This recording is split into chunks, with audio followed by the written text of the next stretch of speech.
Have you ever stopped to think about the quirky phrases we use every single day? You know, those expressions that don't mean what they literally say, but somehow they just make perfect sense, like saying something goes over like a lead balloon, Right. or that someone's all thumbs. We use them without a second thought, but where do they even come from? Well, today on the Deep Dive, our mission is to take a shortcut to being truly well-informed on the fascinating world of English idioms. We've taken a stack of sources, specifically Idioms in the News, 1,000 phrases, real examples examia, to extract the most important nuggets of knowledge and insight for you. That's right.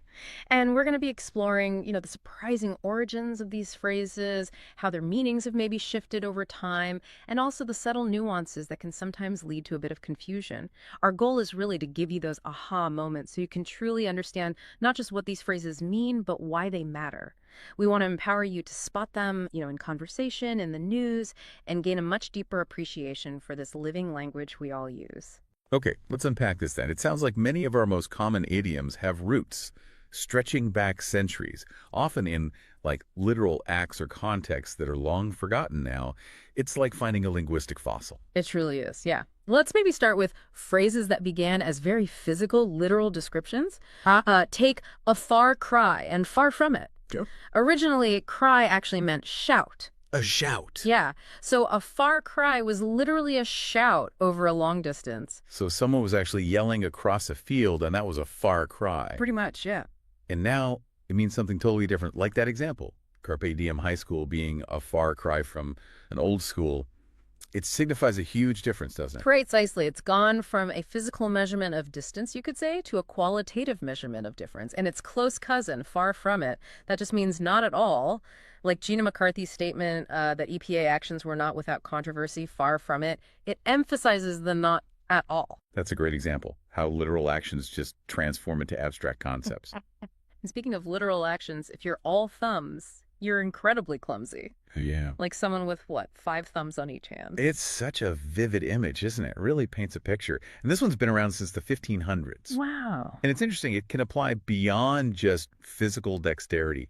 Fortune magazines, for instance, used it to describe someone maybe intellectually struggling, like not knowing which buttons to press. Right, fumbling mentally, not just physically. It's amazing how these phrases paint such clear pictures.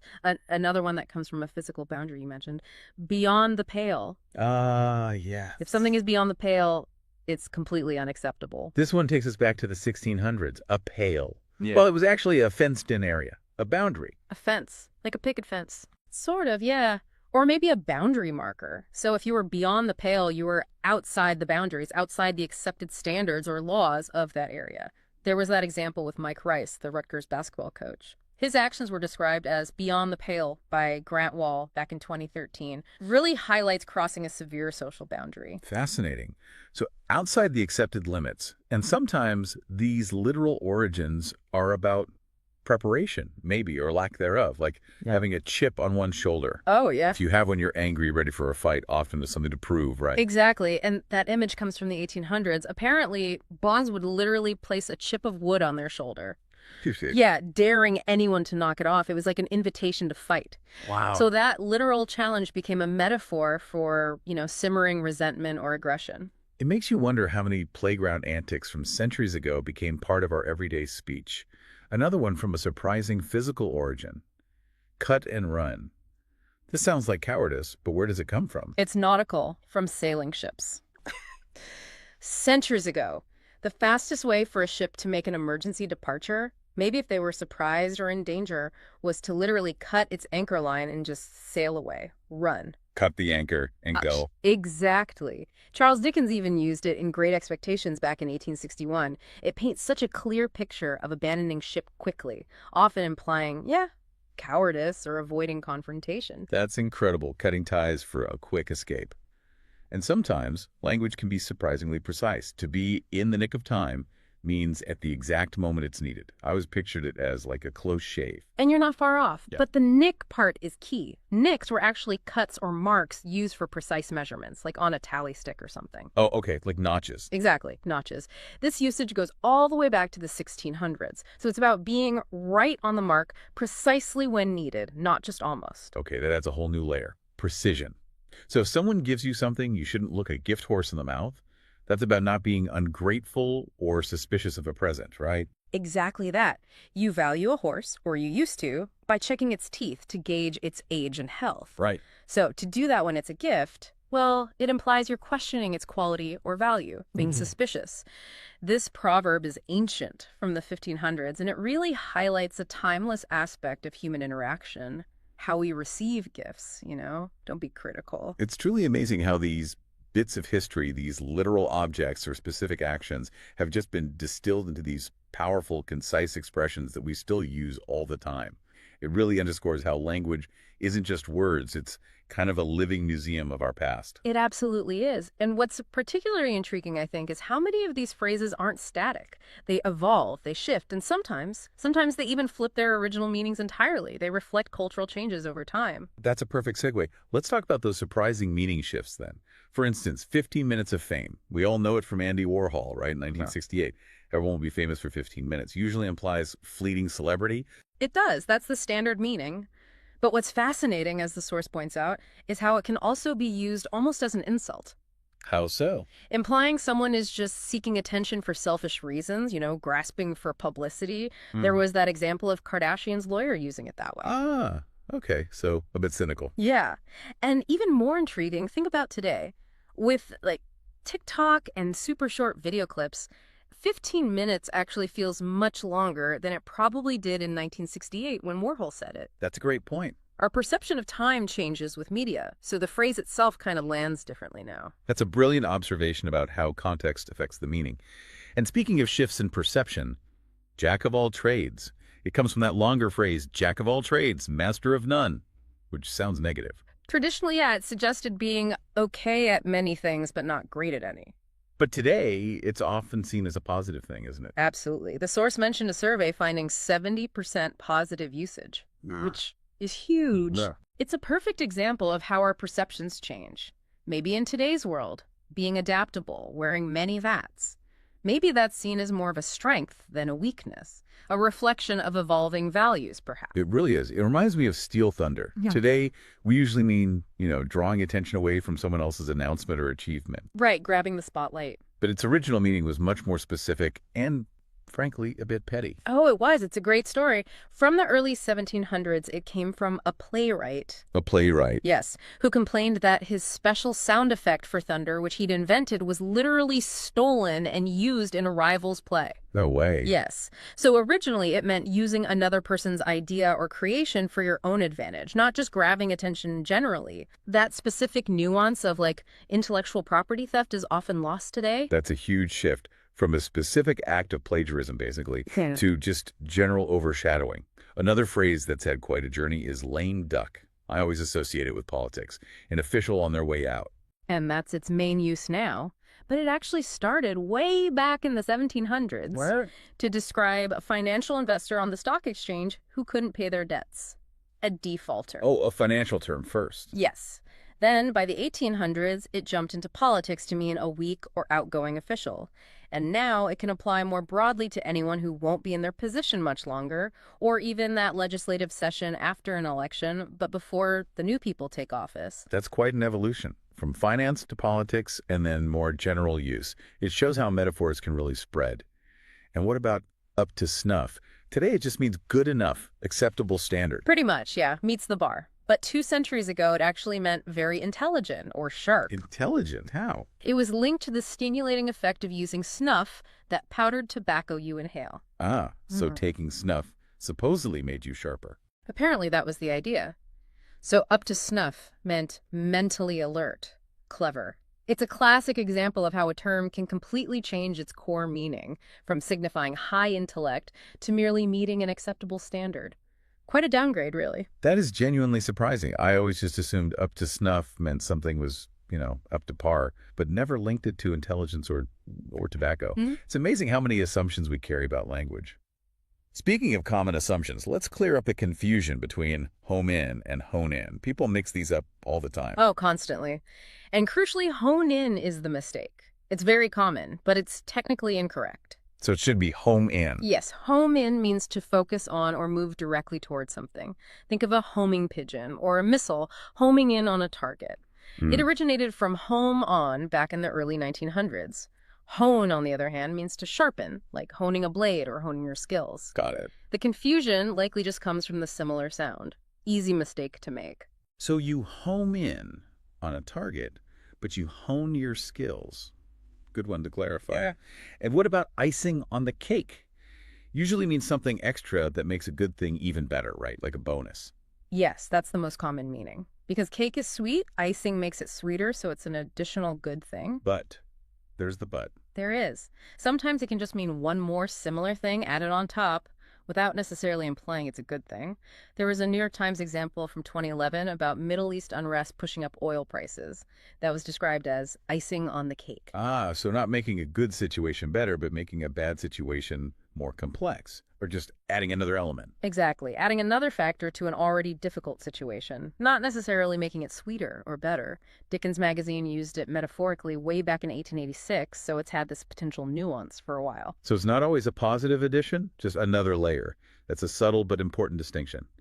And finally, on surprising shifts, I always thought a wake-up call came from hotels requesting one. That's what most people think. It's a very common misconception. But it's wrong.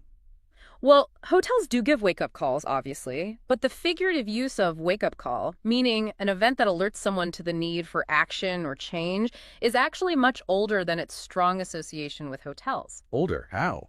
It was used by the Red Cross back in 1917, meaning a call to action.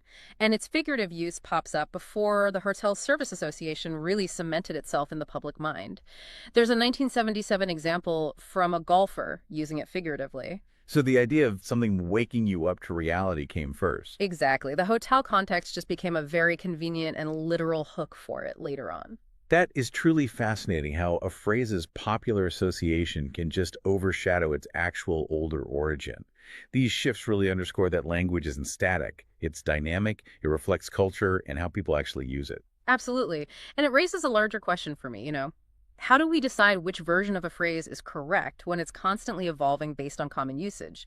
It's a testament to language's incredible adaptability. That's a fantastic point. And it leads us nicely into another fascinating category. Idioms that seem to capture strategic thinking or social dynamics, or maybe even iconic events. For instance, ace in the hole, or having an ace up one's sleeve. These both point to a powerful secret advantage, right? They do. Ace in the hole comes directly from poker. That hidden card, usually an ace, that gives you a potentially winning hand. Secret weapon. Exactly. Rick Perry's financial leverage was called his ace in the hole in one example. Ricky Gervais even described a perfectly timed joke as a comedian's ace in the hole.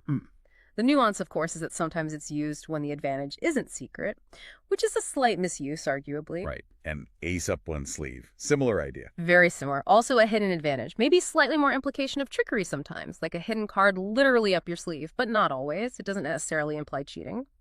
Amazon's Kindle Fire, for example, its digital content was described as its ace up its sleeve, a key competitive advantage, not necessarily secret, but built in. Okay, so it's about a strategic, hidden, or maybe just inherent asset, whether it's perfectly above board or maybe a little bit sneaky. And speaking of things that might not be above board, let's talk about the bad apple. We often say one bad apple spoils the bunch. That's right, and it comes from a very old Latin proverb, basically saying a rotten apple quickly corrupts the one next to it. So it's about contagion, harmful influence. Precisely. One person's negative influence spreading.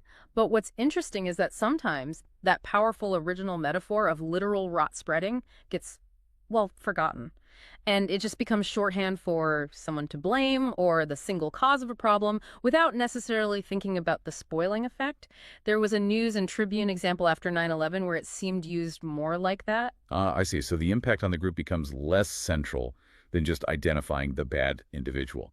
When we talk about clear evidence of wrongdoing, though, especially in a scandal, we often use the phrase smoking gun. That sounds definitive. It does, doesn't it? It has a very powerful, almost cinematic origin. It alludes to a criminal being caught red-handed with the murder weapon literally still smoking. Undeniable proof. Right. It was popularized quite a bit by Sherlock Holmes stories back in the late 1800s, Yeah. and then got a huge boost during the Watergate scandal in the 1970s. It immediately brings to mind conclusive, incriminating evidence. It certainly does. A very strong image. And a related concept, maybe, about burden or unwanted things is the white elephant. This one has a truly wild origin story I read. It's fantastic, isn't it? A white elephant today can mean something costly but unproductive, maybe an unprofitable building project, or just an unwanted gift you get at a party exchange. Right, the white elephant gift exchange. Exactly. The origin is supposedly from the kings of Siam, now Thailand. Legend has they would sometimes give actual albino elephants as a gift to courtiers they disliked. As revenge. Pretty much. Because these white elephants were considered sacred, they couldn't be put to work, but they were incredibly expensive to feed and maintain. So they'd bankrupt the recipient. That was the idea, a burdensome gift. Figurative use started catching on in the West around the 1850s. It's a perfect encapsulation of a costly, useless possession. That's a wonderfully specific and almost devious origin. Amazing story. And sometimes language warns us about potential consequences. The slippery slope comes to mind. Ah, the slippery slope, a classic rhetorical device. It warns that taking one small step in a certain direction, well, it risks an uncontrollable slide all the way to a negative outcome. Implying it's inevitable once you start. That's the implication, yes. Metaphors based on slippery ground go way back, like the 1500s. But the specific phrase slippery slope seems to appear around 1906. It's often used in political or social debates about potential negative consequences of a policy or action. It's a powerful visual for a cautionary tale, definitely. And speaking of visuals that capture a situation, how about on the radar versus under the radar? Those feel quite modern. They are relatively modern, yeah, That's because they metaphorically use radar technology, and the word radar itself was only invented in 1940. Right, during the war. Exactly. So on the radar means detected, noticed, being paid attention to, while under the radar means the opposite, little noticed, maybe deliberately quiet or unpublicized.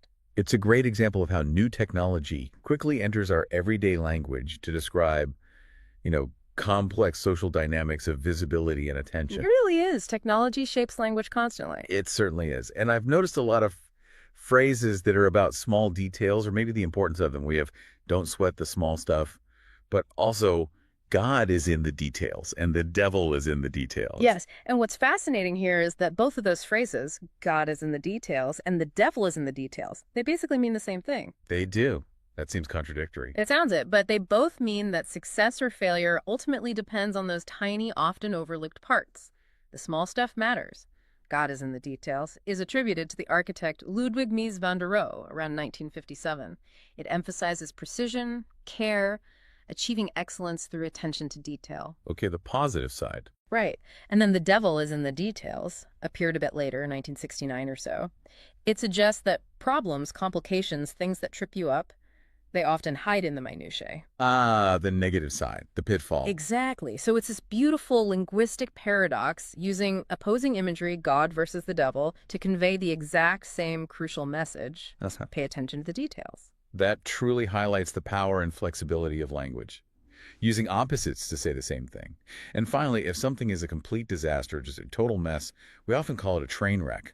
We do. And when it's not a literal train wreck, thankfully it means a bad or disastrous event. It's often used almost predictively like, this situation is heading towards a train wreck. Right, you see it coming. Yeah. The figurative use of train wreck seems to have started gaining traction maybe in the late 1980s, early 1990s. It offers this really vivid, universally understood image of complete and utter failure or chaos. A very clear, if unfortunate metaphor. So after all that, what does this all mean for you, our listener? Why does knowing this stuff matter? Well, I think understanding these idioms is almost like having a secret key. It helps unlock deeper layers of meaning in everyday conversations, certainly, but also in news articles, even in classic literature. It really is a shortcut to being truly well-informed and, I hope, appreciating the incredible richness and just the sheer history embedded in the English language we use every day. It's truly fascinating, isn't it? Seeing how these bits of history or literal objects or specific events have been distilled down into these really powerful, concise expressions that we still use, often without a second thought, and how they constantly adapt and evolve. It really is. And this raises an important question, I think, for you, the listener. How does our language actually evolve? And what does the persistence of these ancient idioms, even with their shifting meanings, tell us about the human need for a vivid, concise expression, even when the original context is maybe completely lost? Do you use any idioms that you now realize have a surprising past? And how might that new knowledge change the way you hear them, or maybe even use them yourself? Something to think about. Have you ever used a phrase that makes perfect sense in conversation, but if you stop and, think about the literal words, they mean absolutely nothing? Oh, constantly. Like saying an idea went over like a lead balloon or complaining that you were all thumbs. We use these linguistic quirks every single day. We really do, and those quirky phrases are exactly why we're here. Today on The Deep Dive, our mission is to take a whole stack of sources and basically give you a shortcut. A shortcut to being truly well-informed on the history and the nuance embedded right there in the English language. That's the plan. We're extracting the most important nuggets, the really fascinating bits about origins, meaning shifts, all those subtle layers behind common English idioms. Yeah, the goal is really to provide you with a deeper appreciation for the language and hopefully plenty of those aha moments along the way. And what's so fascinating, I think, is that many of the phrases we just toss around without a second thought are actually, well, you could call them linguistic fossils. Linguistic fossils? Okay, explain that. Their meaning is rooted in specific literal acts, or maybe contexts that we've completely forgotten, sometimes stretching back centuries. Right. Okay, let's unpack this then. We've gathered a bunch of phrases that seem to have started as completely physical descriptions before they sort of morphed into abstract concepts. Exactly. Let's start with far cry and far from it. Okay, yeah, this is a classic example. Originally, cry didn't just mean weeping, it meant shout or yell. Ah, okay. So a far cry was literally the maximum distance a person's shout could travel. It was, believe it or not, a measure of acoustic distance. Wow, so it was an actual physical measurement. That's amazing. And now, of course, it's purely qualitative, right? A measurement of difference. Totally, meaning something is greatly inferior or vastly unlike something else. Like you might say a new building is a far cry from the old historic one. Signifies a huge difference in quality or kind. And its cousin, far from it, just means not at all. It's used for emphatic contradiction. Right, like the source example about the EPA officials saying their actions weren't without controversy. Far from it, Yeah. exactly. Using it to drive home that point of absolute opposition or disagreement. That transformation from physical distance to abstract difference is really incredible. Okay, moving from acoustic distance to physical clumsiness. If you're all thumbs, you're fumbling, yeah. Exactly. It paints such a vivid picture, doesn't it? Having too many cumbersome digits. And that image has been around since the 1500s. Wow, the 1500s. Yeah. But what's interesting now is how it's applied. It's moving beyond just, dropping things. Right. The source mentioned Fortune magazine using it for someone fumbling intellectually, like struggling mentally with a problem. It just shows how easily these strong visual idioms can cross that boundary into describing mental or intellectual states. Speaking of boundaries, another phrase derived from a literal physical boundary is beyond the pale. If something's beyond the pale, it's completely unacceptable. I always just assumed pale meant like light-colored or weak. Yeah, common assumption, but not in this case. The pale, back in the 1600s, was a literal fence. A fence. Yeah, a staked or fenced-in area, or just a boundary marker. So if you were beyond the pale, you were literally outside the acceptable standards, or maybe the laws, of that protected area. So it's really about crossing a serious social boundary, like the source example, that Rutgers basketball coach, Mike Rice, back in 2013. Exactly. His abusive actions were described as going way beyond the pale, crossing that line of acceptable behavior. And, well, challenging boundaries like that often leads to conflict, which brings us to another great fossil, having a chip on one's shoulder. Yes, we use that now to describe someone who seems, resentful or aggressive or ready for a fight. Right. And it comes from a truly literal and actually quite aggressive act back in the 1800s.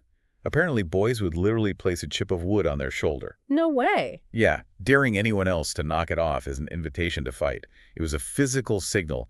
I am looking for a confrontation. No joke, a literal dare.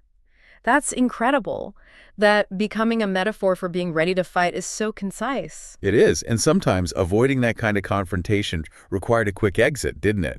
Which brings us to cut and run. Okay, cut and run sounds cowardly. And it comes from pure nautical necessity. For a sailing ship, the absolute fastest way to make an emergency departure, maybe under threat, was to literally cut the main anchor line with an axe or knife and just sail away run without wasting precious time hauling the anchor up. Just sever the connection and make a break for it. Wow. So it implies cowardice or avoiding confrontation quickly. Dickens used it, right? He did, in Great Expectations, 1861. Captured that feeling perfectly. Okay. And while cut and run is about speed, language also has phrases for precision, doesn't it? Like being in the nick of time. Arriving at the exact moment needed. Just barely. Before reading the source material, I always thought nick meant like a close shave, or just barely.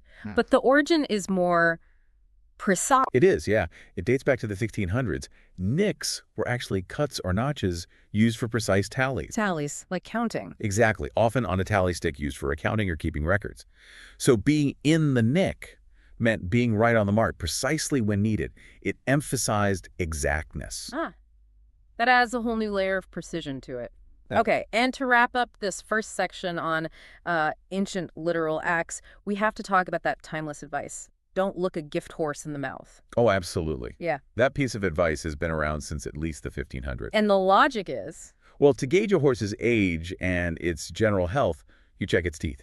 It's a standard practice. Right. But to do that to a horse you've received as a gift implies you're being ungrateful or maybe suspicious of its quality or value. It's basically an ancient lesson in good manners. Don't question a gift. It's really incredible how these literal objects, a fence, a shout, horse's teeth, and these specific actions have been distilled into such powerful, memorable expressions. It really is. But before we jump into how meanings can shift over time, we should probably tackle one of the most common mistakes people make. It relates to precision and direction. Oh, which one? We're talking about home in versus hone in. Ah, yes. This one trips people up constantly. Okay, set the record straight. What is the correct phrase and why? Right. Crucially, the correct phrase is home in. H-O-M-E. It means to focus on or move directly towards something. Like a homing pigeon. Exactly, or a homing missile. It comes from the early 1900s, linked to that idea of returning home or zeroing in on a target. Hone is a completely separate word. Right. H-O-N-E. Hone means to sharpen. You hone a blade or you hone your skills. Precisely. So you home in on a target, but you hone your skills or arguments. Big difference. Got it. Clarity achieved. Thanks for that. No problem. Okay, so now let's explore how culture and just common usage can shift these phrases, sometimes even flipping the original meaning entirely. This is where it gets really interesting, I think, because context changes everything. Take Andy Warhol's 15 minutes of fame. He coined it in '68, right? To describe fleeting celebrity. That's the standard meaning, absolutely. But here's the shift. It's now often used quite cynically, almost as an insult. How so? Implying selfish attention-seeking. The source mentioned a lawyer using it that way, sort of dismissing someone's actions as just a grab for temporary fame. Right, a much more negative spin. And I found that contextual note really fascinating, too. Given TikTok and short-form media today, 15 minutes of fame actually feels, well, arguably much longer and more intense than it probably did when Warhol said it. That's a great point. The context definitely changes how the phrase lands. Speaking of shifting perceptions, let's look at jack of all trades. Yeah. The full phrase is usually negative. Jack of all trades, master of none. Traditionally, yes. It implied being mediocre at lots of things, truly mastering nothing. But the sources suggest a major shift happening today. Really? Well, it seems the meaning is often viewed quite positively now. One survey pointed to something like 70% positive usage. Wow. Why the change? I think in our modern, gig economy, adaptability and versatility are highly valued. Yeah. Being able to pivot, having multiple skills, it's seen as a strength. So it's almost a complete reversal of the traditional insult. That's a wonderful reflection of evolving cultural values, isn't it? Okay, another one where the original specificity has been lost is steal thunder. Oh, yeah. We use it now to mean generally overshadowing someone, grabbing the spotlight, but the origin is much pettier and more literal. This story is fantastic, actually. It's from the early 1700s. Came from a playwright, John Dennis. Okay. He invented a new, apparently very effective sound effect for thunder for one of his plays. The play flopped, but later he went to see a production of Macbeth by a rival. Yeah. And he heard his thunder effect being used. He supposedly leapt up and shouted, "That's my thunder, by God! The villains will not play my play, but they steal my thunder." No way. So it was literal intellectual property theft, specifically his sound effect, not just general overshadowing. Exactly. A very specific theatrical kind of plagiarism. But that specificity has just been washed away over time. Fascinating. Another phrase that traveled quite a bit is lame duck. We immediately think of politics, right? Weak, outgoing officials. That's the primary association now, for sure. But the sources indicate it wasn't political at all to begin with. Really? Where did it start? It started back in the 1700s as a financial term on the London Stock Exchange. Financial? Yes, it described an investor who couldn't pay their debts, someone who defaulted. They were a lame duck because they couldn't waddle away from their obligations, metaphorically speaking. A financial defaulter first. Then it jumped to 1800s politics for a weakened official, and now it applies broadly to anyone whose time in a position is running out. That's quite a metaphorical journey. It really is. And let's talk about maybe a linguistic demotion, the phrase up to snuff. Right. Today it just means acceptable, right? Meets the minimum standard. Is his work up to snuff just means, is it good enough? Exactly, it meets the bar, which is such a downgrade compared to what it meant 2 centuries ago. What did it mean? It meant very intelligent or sharp, clever. Really? Or why? It was linked to the stimulating, sharp effect of inhaling snuff-powdered tobacco. Snuff was fashionable among intellectuals, and it was thought to clear the head. So if you were up to snuff, you were mentally alert, sharp-witted, on the ball. Wow. It's gone from high praise for intelligence to just barely acceptable. That's quite a fall. It really is surprising. Now, let's quickly hit 2 phrases where the common assumption about their origin or meaning might be a bit off. First, icing on the cake. Usually means a bonus, right? Something extra that makes a good thing even better. That's the common use, yes. But there's a key nuance. It can also mean simply adding another element to an already difficult or complicated situation, not necessarily a positive one. Ah, so not always sweetening the deal. Exactly. The source had a New York Times example from 2011 describing Middle East unrest pushing up oil prices as icing on the cake, meaning it was just another layer of trouble on an already bad situation. Got it. Not making it sweeter, just adding another ingredient to the chaos. Okay. And finally, the wake-up call. Most people probably assume this comes from hotels, right? Getting that morning call. That's the common association, the literal hook. But actually, the figurative meaning is older. Older than hotel wake-up calls. Seems so. The idea of an event that alerts someone to the need for immediate change or action, that figurative wake-up call, was used much earlier. The source mentioned the Red Cross, using it back in 1917 as a call to action. Huh. So the idea of being metaphorically woken up to reality came first, and the hotel service just became a very convenient, literal peg later on. Precisely. That distinction really shows how language adapts and finds new anchors. And that fluidity leads us nicely into our next section. Idioms that capture strategic thinking, social warnings, maybe specific types of evidence. Right, we're moving into the realm of strategy and social dynamics now. Let's start with hidden assets.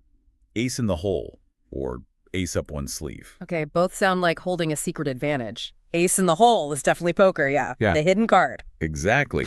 The face-down card in stud poker, that could be your winning advantage. Metaphorically, it's that powerful, secret, or maybe inherent advantage you possess. And we see it used for all sorts of strategic assets. Oh, yeah. The sources mention things like Rick Perry's financial leverage in a campaign being called his ace in the hole, or Amazon's huge digital content library for the Kindle Fire being its ace up its sleeve. It's that hidden power. Makes sense. Shifting from hidden advantages to maybe visible problems. Let's discuss the bad apple. We all know the proverb, one bad apple spoils the bunch. Right, and the origin is ancient, goes back to a Latin proverb apparently. It's fundamentally about contagion. Contagion. Yeah, the idea that negative influence, like rot, spreads from one person to others, corrupting the whole group. That's the core idea. But I feel like sometimes that original nuance of contagion gets lost, you know? Today, it often feels like just shorthand for the person to blame, the single cause. That's a really good point. The original warning about the spoiling effect on the group dynamic sometimes gets overlooked. It's a subtlety worth preserving, I think. Yeah. And when we need conclusive evidence to actually pin that blame, we look for the smoking gun. Ah, the smoking gun. Such a definitive image. It really is. It clearly alludes to catching a criminal red-handed, right? Right. With the murder weapon literally still smoking. Exactly. It gained popularity, apparently, through Sherlock Holmes stories in the late 1800s. Oh, interesting. But it really exploded into common usage during the Watergate scandal in the 1970s. Since then, it's become the definitive term for conclusive, incriminating evidence. Can't argue with a smoking gun. A powerful image indeed. Okay, speaking of things that might bring maybe not immediate ruin, but definitely trouble. Let's talk about the bizarre origin of the white elephant. Oh, this one is kind of wild. Right. The story goes that the kings of Siam, which is modern-day Thailand, Allegedly gifted sacred albino elephants, which were incredibly costly to maintain, to courtiers they disliked. Because they were sacred, they couldn't be used for work, right?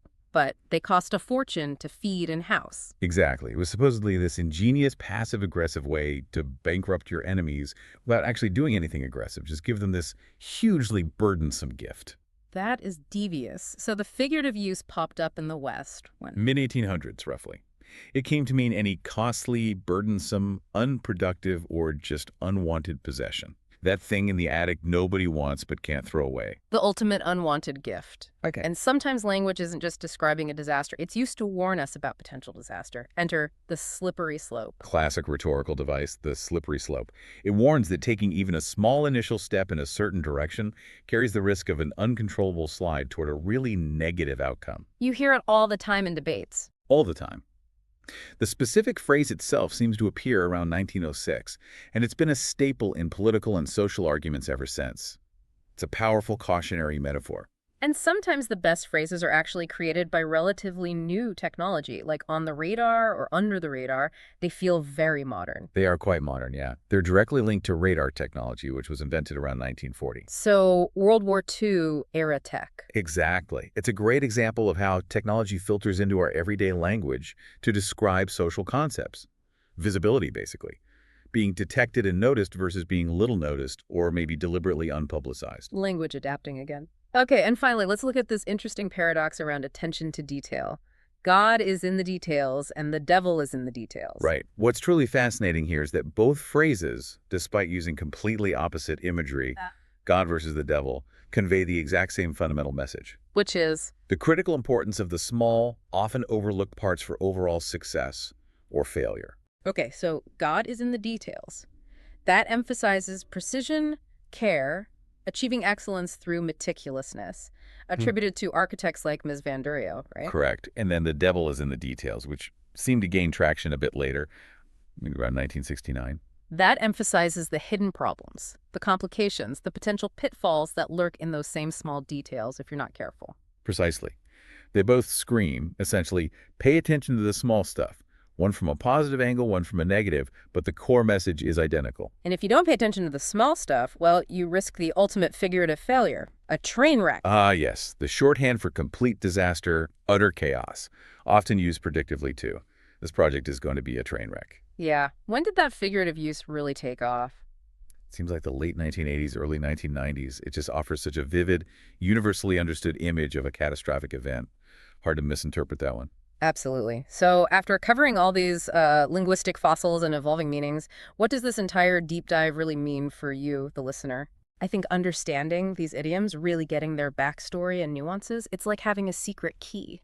It unlocks deeper layers of meaning in pretty much every conversation you have, in the news you consume, in literature. I agree. It really is a genuine shortcut, I think, to being more well-informed and just appreciating the incredible richness and history packed into everyday English. It absolutely is. Yeah. Seeing how these literal acts, whether it's a shout across the field or a stolen thunder effect, or checking a horse's teeth, how they've been distilled into such concise, powerful expressions, and how they continue to adapt and evolve over centuries. Yeah.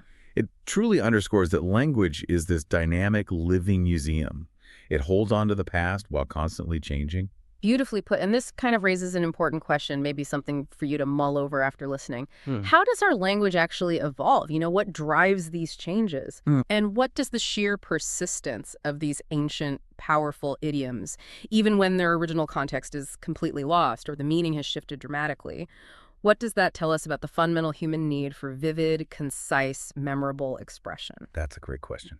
Does knowing all this background now change how you hear, or maybe even how you use any of these common phrases? Something to think about.